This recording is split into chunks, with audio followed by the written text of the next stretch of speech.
Today we're here with Dr. Deb, talking on a subject based on a fatal shooting at the movie theater, having to do with James Holmes.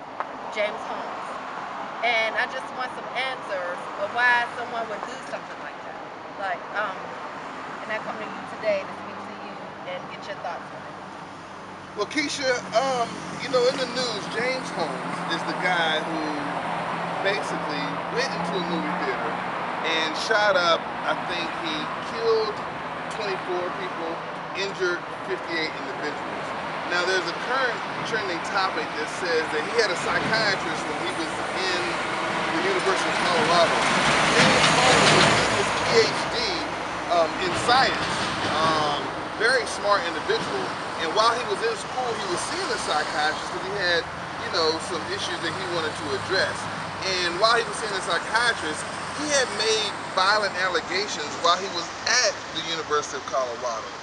And Dr. Felton, who was the psychiatrist who was working the case, had what they call a threat team, where when they deal with certain clients, if they allege to have certain thoughts or feelings, then they highlight these clients as a potential threat. Well, Dr. Felton currently put in an article that she was aware that he could be a violent threat. However, he dropped out of his PhD program. And when he dropped out and was no longer in school, she felt that she couldn't follow through with the psychiatric treatment or recommendations because he was no longer in school at the University of Colorado, so she felt that there was no more that they could do.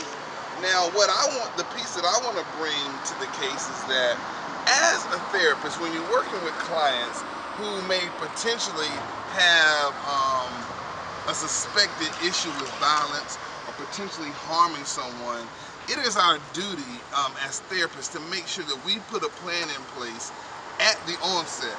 Soon as we feel that there may be a threat, there needs to be a plan in place that is gone over with the client and also with the client support system to know what should be done if this threat is ever triggered.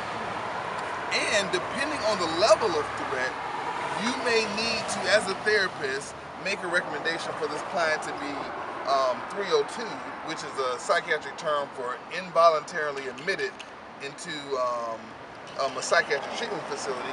Or if the client is willing to go, then it would be called 201. You 201 a client. That means the client knows that he's a threat and is willing to go and admit himself into a psychiatric facility.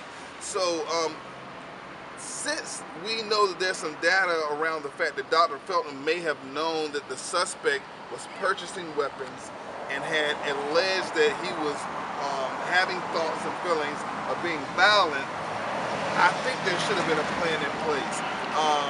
No disrespect to Dr. Felton. I know she's a very highly honorary, glorified individual. However, even the greatest of us, even in this field, make mistakes.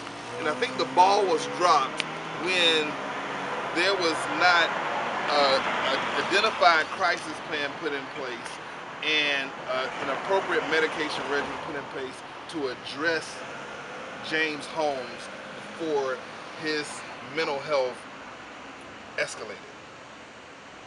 But I thank you for that question. And I think that a lot of people who are in the field of mental health run across clients every day who make certain allegations, and sometimes we water that down when a client says they're feeling unsafe or they're having thoughts of suicide or thoughts of homicide. Sometimes it gets watered down because a lot of clients make those allegations and you think that it's something that you can work out in the process of treatment, because you want to give the benefit of the doubt that someone wouldn't do something that egregious or that that devastating.